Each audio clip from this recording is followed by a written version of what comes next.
Bonjour, dans cette vidéo, nous allons continuer notre discussion des circuits électriques. En particulier, nous allons parler de deux propriétés des circuits, notamment le courant électrique et la différence de potentiel. Donc, un petit rappel que dans un conducteur, dans un métal généralement, les électrons vont bouger de façon aléatoire. Donc, ils vont juste aller n'importe où, là, comme cet électron-là peut aller n'importe comme par là, ensuite par là, ensuite par là, ensuite par là. Ils vont se déplacer au hasard. Une fois qu'on met une pile, une source d'énergie, une source d'électrons, cette pile-là va ordonner le mouvement des électrons. Va soudainement dire, OK, les électrons, là maintenant, vous allez vers la borne positive. Donc, tous les électrons dans le courant vont soudainement aller par là, pour aller chercher la borne positive. Et ce mouvement d'électrons, on va l'appeler un courant. Donc, dans un circuit, on ne parle pas de 3 ou de 4 électrons. Je sais que nos diagrammes, ils montrent comme 5-6 électrons, mais en réalité, c'est un montant énorme d'électrons qui existent dans ces fils. Et la mesure qu'on utilise pour compter les électrons, c'est le coulomb. C-O-U-L-O-M-B, le coulomb. Et le coulomb, c'est le montant d'électrons, c'est la quantité d'électrons dans un fil. Donc, un coulomb, c'est 6,25 fois 10 à la 18 électrons.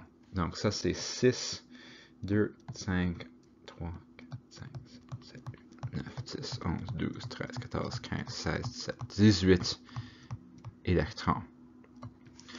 Comme j'ai dit, un montant énorme d'électrons. Donc évidemment, c'est pour ça qu'on a inventé le coulomb. Parce que c'est beaucoup plus facile de dire, hey, on a un coulomb d'électrons dans le circuit qu'on a 6,25 fois 18 électrons. C'est juste quand on a des nombres énormes, on trouve des façons plus faciles à exprimer ces nombres-là. Donc le courant, comme j'ai dit, c'est le mouvement des électrons.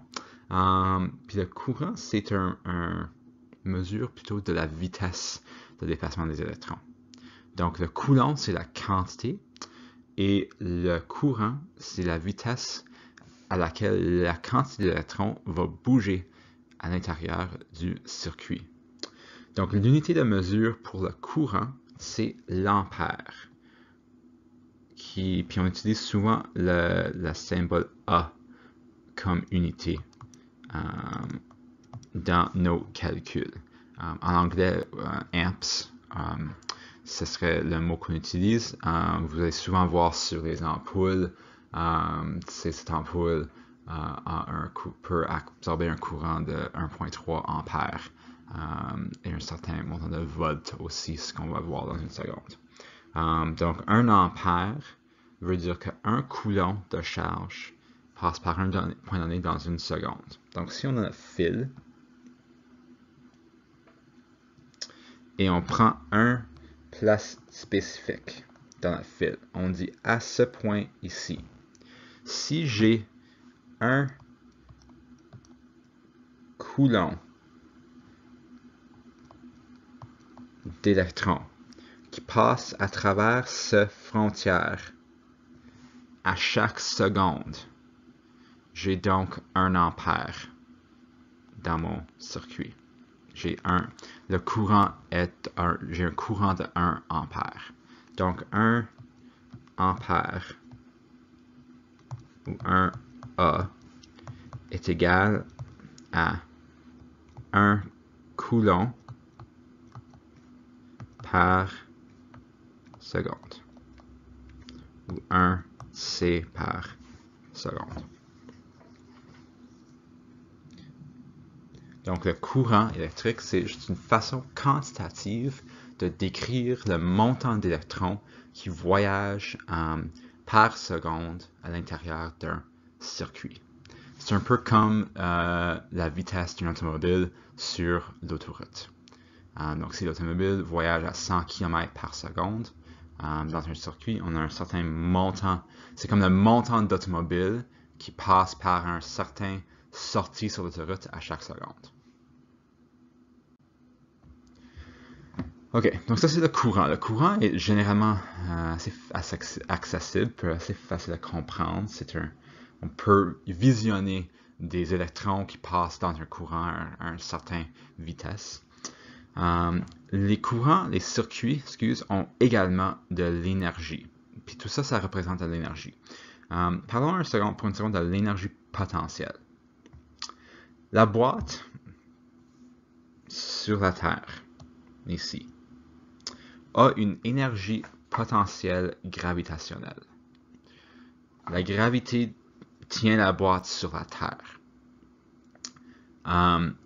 Si je veux soulever la boîte pour la mettre sur la table, je dois produire du travail qui est égal à l'énergie potentielle au début.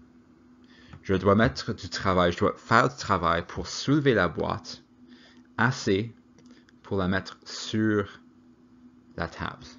Mais quand la boîte est sur la Terre, la boîte a une énergie potentielle parce que ça n'a encore rien fait.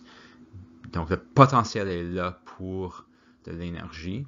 Puis dès qu'on soulève la boîte, on produit du travail qui est égal à l'énergie potentielle qu'avait la boîte. Ça, c'est juste, on va faire une comparaison à cette situation quand on parle des circuits.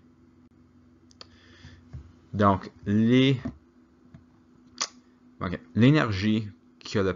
potentielle, juste pour donner une définition. L'énergie potentielle, c'est l'énergie qui a le potentiel de produire du travail. Donc, on a vu avec la boîte sur la Terre a le potentiel de produire du travail parce qu'il faut mettre du travail pour la soulever sur la table. Mais quand c'est sur la Terre, il n'a que de la potentielle. Parce que rien s'est passé encore. Les piles ont le potentiel de produire un travail, comme la boîte. Donc, on a les piles AAA, AA, les piles C, les piles D. Ce sont des piles qui ont le potentiel de créer une charge électrique, de produire un certain travail.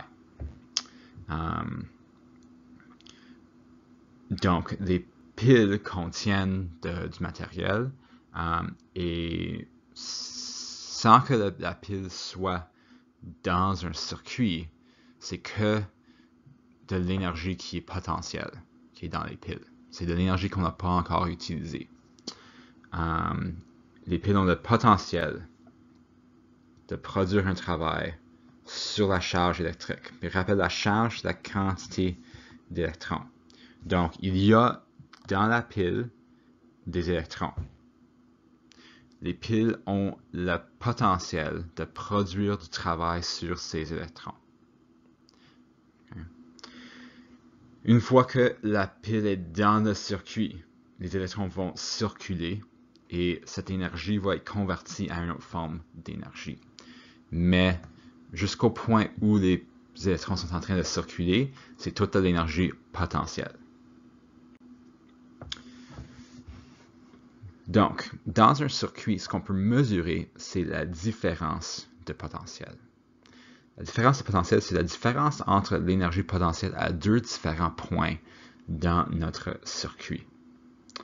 Donc, on mesure la différence de potentiel par rapport à la quantité de charge et on va l'appeler parfois la tension. Moi, je préfère la différence de potentiel, mais si vous entendez parler de la tension, c'est la même chose que la différence de potentiel. L'unité de mesure, c'est le joule, J, et ça c'est pour l'énergie. L'unité de mesure pour la différence de potentiel, c'est le volt, ou V. Donc, 1 volt,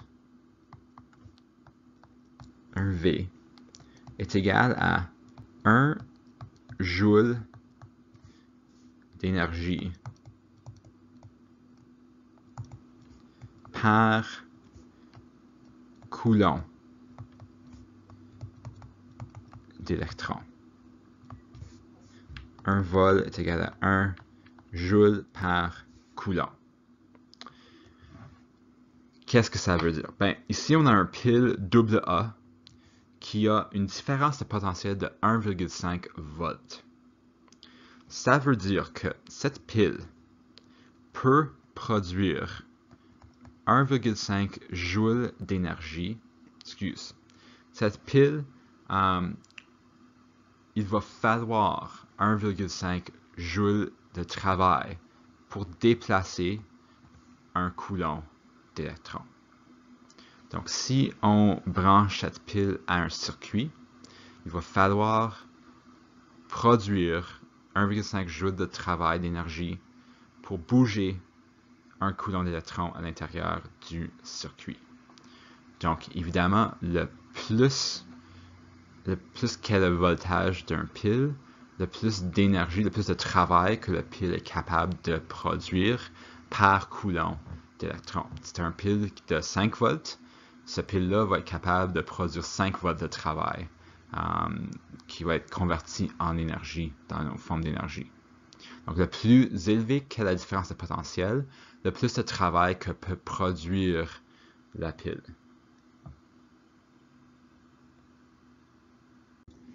Faisons un autre exemple, juste pour s'assurer qu'on comprend le concept de l'énergie potentielle. On a un circuit avec 2 ampoules en série.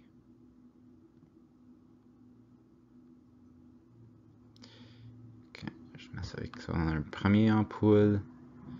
Là, on a un deuxième ampoule. C'est encerclé. Ouais, c'est notre circuit en série qui contient 2 ampoules. Et notre pile ici a une différence de potentiel de 12 volts. Si la différence de potentiel est 12 volts, une différence de potentiel, c'est la différence d'énergie entre 2 points pour un coulomb d'électrons. Donc, par exemple, si on mesure ça ici et ici, 12 volts, ça veut dire que pour bouger les électrons, pour bouger 2 coulombs d'électrons de ce point à ce point, il nous faut 24 joules d'énergie. Parce que 12 volts va être égal à 24 joules d'énergie pour 2 coulombs, ou 12 joules d'énergie par coulomb. Donc, on va juste garder ça simple. Pour bouger un coulomb d'électrons à travers la pile, du côté positif à la côté négatif de la pile, il nous faut 12 joules d'énergie. Donc là, c'est comme on a mis 12 joules d'énergie à l'intérieur de ces électrons. Et une chose qui est importante de considérer, c'est que l'énergie est toujours conservée. L'énergie ne peut pas disparaître ni être créée. C'est conservé à l'intérieur d'un circuit. Donc, ces électrons qui bougent ici maintenant contiennent 12 joules par coulomb d'énergie.